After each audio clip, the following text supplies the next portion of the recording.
Send her my heart covered as a gift, and hope that you'll take it into her side. Alors, dans la vidéo d'introduction précédente, on est arrivé à la conclusion que la pression fois le volume, eh bien, c'est égal à une constante dans le cas d'un gaz parfait. Donc tu te souviens, on avait vu effectivement que si on dilatait l'objet, donc le volume augmentait, eh bien le nombre de chocs entre les molécules et donc le nombre de chocs contre la paroi diminuait. Donc ça allait bien dans le sens d'une conservation du produit PV. Et que à l'inverse, si on faisait une compression, donc c'est-à-dire qu'on diminuait le volume V, on augmentait cette fréquence de choc. Ah oui, j'ai oublié de dire aussi, et donc là, dans le cas d'une compression, on diminue l'air. Et comme la pression, c'est en gros le nombre de chocs sur l'air, vu que c'est la force sur l'air, ça va aussi dans le sens d'une conservation du produit PV. Alors maintenant, on va faire un petit problème type là-dessus. On va voir qu'effectivement, cette formule, bien, elle s'applique à des problèmes extrêmement simples et ça revient finalement exactement à faire ce qu'on a fait avec les mains, à dire ça augmente, ça diminue. Sauf que là, on s'en sert pour le calcul. Alors, on va supposer qu'on a un gaz parfait, effectivement, et on va dire que le volume initial de mon gaz, c'est, on va dire 50 mètres cubes. On va dire que la pression initiale de mon gaz, c'est 500 pascal. Et donc, hop, j'y vais comme ça. Donc, on se souvient d'ailleurs, hein, 500 pascal, qu'est-ce que c'est? C'est 500 newtons par mètre carré.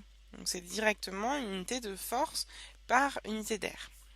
Et donc, je fais donc une compression, on va dire. Et donc, le volume final, ça va être 20 mètres cubes. Et ma question, c'est de trouver la pression finale. Alors ça, tu vois, ça va vraiment pas être compliqué. Il va juste falloir appliquer donc cette formule que j'ai écrite là. Alors d'abord, on peut le faire, on peut avoir une intuition de quel résultat je devrais trouver. Donc on a dit comme on faisait une compression et que donc le volume diminuait, finalement on devrait trouver P2 qui augmente, donc P2 supérieur à P1. Donc là, on est d'accord. Donc ben, on y va. On sait que P1 V1 égale constante. Et P2V2 égale à la même constante, donc égale P2V2. Donc finalement, on a que P1V1 égale P2V2, vu qu'elles sont toutes les deux égales à la même constante. Donc moi, ce que je cherche, c'est P2, donc ça me fait, si je divise tout par V2, P1V1 sur V2, qui est égal à P2. Donc si maintenant je retourne ça dans le bon sens, ça me fait P2 égale P1V1 sur V2. Et donc voilà, donc j'ai bien trouvé ma formule, donc tu vois que c'était vraiment pas dur du tout. Et maintenant je vais faire l'application numérique de tout ça. Donc ça me fait P2 qui est égal à P1, donc 500 fois V1 fois 50 divisé par 20. Alors déjà, donc le 10 là, enfin je peux supprimer le 10 et 2, et bien on va se mettre plutôt là, ça va faire 250. Donc ça me fait 5 fois 250, ça me fait donc 1250 pascal pour P2. Donc c'est logique, je vois bien que c'est supérieur à P1. Donc je vois comme ça, bah, tu vois, j'ai pu facilement calculer la pression quand je connaissais l'état initial et le volume de l'état final. Donc ça finalement, tu vois, c'était un problème vraiment extrêmement simple. On n'avait que deux paramètres. Et maintenant, ça va nous permettre, qu'on a bien compris ça, d'introduire un troisième paramètre qui est la température. Alors, la température, normalement, tu en as une assez bonne intuition, puisque c'est quelque chose que tu expérimentes vraiment tous les jours, quoi. Quelque chose qui a une température qui est forte, eh bien, tu auras tendance à me dire que c'est quelque chose de chaud. Donc là-dessus, on est d'accord.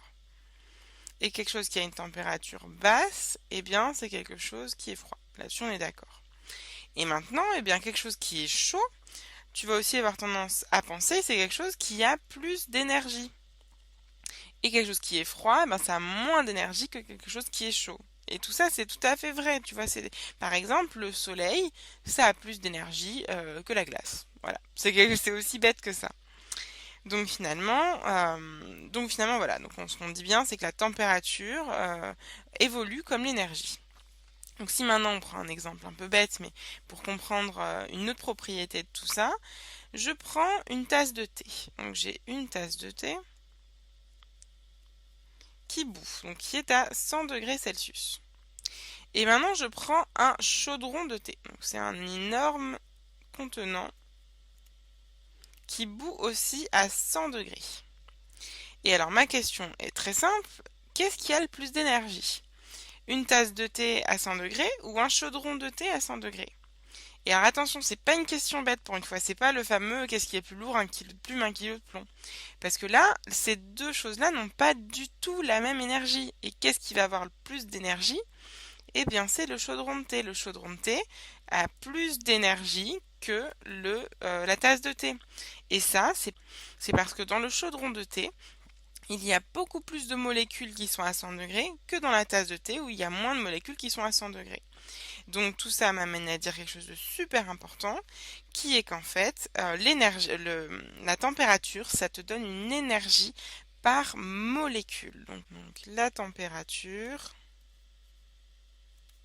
c'est une énergie par molécule, par nombre de molécules. Donc si maintenant j'essaye de retraduire tout ça, eh bien on en arrive à notre fameuse énergie cinétique. Tu vois qu'en fait la température, ça va être lié finalement à une énergie cinétique. Et ça c'est parce que la température, elle te donne de l'énergie pour mettre en mouvement tes molécules. Et ça, donc, je ne sais pas si tu le sais, mais la différence entre un glaçon typiquement et de l'eau liquide, c'est que les glaçons, ils ont peu d'énergie, donc les molécules sont quasi immobiles, sont immobiles même. Alors que dans l'eau liquide, elles sont en mouvement, mais toi tu le vois pas si tu veux. Et quand tu portes tout ça à ébullition, donc sans compter le changement d'état où ça passe à l'état de gaz, mais tu vois qu'il y a du mouvement, enfin alors, ce que je dis est un peu faux, un peu imagé, mais tu vois, ça donne vraiment une intuition que la température, c'est de l'énergie sous forme de mouvement. Et donc, si maintenant je retraduis sous forme d'énergie cinétique, ce que je viens de dire là, eh bien, je dis du coup que la température, eh bien, si je prends que c'est une constante, donc c'est une constante, c'est proportionnel à une énergie cinétique par nombre de molécules. Donc ça nous dit que l'énergie cinétique thermique, eh bien c'est proportionnel, donc on prend une autre constante, on s'en fiche, au nombre de molécules fois à la température. Et ça, c'est vraiment quelque chose d'important. C'est vraiment quelque chose qui, en thermodynamique, va être vraiment extrêmement important. Donc là, on va tracer un trait comme ça. Donc on avait dit, si tu te souviens bien, que la pression fois le volume, bien c'est égal à une constante. Et on avait dit que c'était finalement, tu te souviens, proportionnel à une énergie cinétique, mais l'énergie cinétique totale du système. Et l'énergie cinétique totale du système, eh bien c'est exactement ici ce que j'ai calculé là. Donc si maintenant je rassemble toutes les constantes de proportionnalité ensemble, sinon on va même laisser les signes proportionnels, tu vois, c'est plus simple. Ça me dit que PV, eh bien, il est proportionnel à NT, donc au nombre de molécules fois la température. Donc finalement, si maintenant j'écris ça avec une autre constante, on va appeler grand K, ça me dit que PV, eh bien c'est égal à grand K fois N fois T. Et donc ça, tu vois, c'est une propriété hyper importante. Et tu verras que par la suite, on va pouvoir calculer cette constante de proportionnalité et que cette loi-là qu'on vient de démontrer finalement, eh bien elle s'appelle la loi des gaz parfaits. Alors, on va pas rentrer plus en détail tout de suite là-dedans. On va plutôt essayer de faire comme tout à l'heure un petit exercice pour comprendre qu'est-ce que ça veut dire. Et on va se concentrer non plus sur le produit PV, mais tu vois que finalement, si je divise tout ça par T, ça me donne que PV sur T, eh bien, c'est égal à une constante K. Donc ça, c'est aussi hyper important. Et K, donc là, c'est pas bien parce que tu vois, je l'ai déjà pris ici, donc on va l'appeler K', juste pour dire que c'est une autre constante, mais qu'on a bien le produit PV sur T qui est constant. Donc là, on va faire de la place pour continuer à parler de ça. Donc je reprends, j'ai dit que PV sur T, eh bien c'est égal à une constante. Alors, je prends pour ça un volume, donc comme d'habitude, hop, comme ça. Dedans, il y a des molécules, comme ça, par exemple. Et on va se dire, donc oui, en fait, on va faire ça très simple, on va le faire vraiment avec les mains. Donc, par exemple, on va dire que j'ai fait augmenter ma température et je dis que mon volume reste constant. Alors, Comme ma température augmente, ça veut dire que je donne plus d'énergie à mes molécules, donc elles vont plus bouger, elles vont plus se cogner. Et que le volume reste constant, ça veut dire que l'air sur lequel il faut se cogner reste constant. Donc finalement, tout ça, ça va tendre vers, si je me souviens toujours que la pression, c'est des forces sur de l'air. Donc ici, j'ai ça qui est constant et j'ai ça qui augmente. Donc finalement, ça me donne que la pression, elle, va augmenter. Alors si maintenant je garde que ma température augmente, mais je dis que c'est la pression qui reste constante. Alors par rapport à tout ça, donc ça me dit que la température augmente, donc ça augmente, enfin je vais réécrire hop comme ça. Donc les forces elles augmentent et la pression elle est constante. Et bien je vois qu'il faut que mon air augmente elle aussi, de telle manière à ce que ma pression reste constante. Donc ça veut dire que mon volume lui va augmenter. Et donc tu vois c'est logique que lorsque finalement la température augmente, et bien la manière de garder la pression constante c'est d'augmenter l'air sur lequel elles vont se cogner puisqu'elles vont se cogner plus souvent.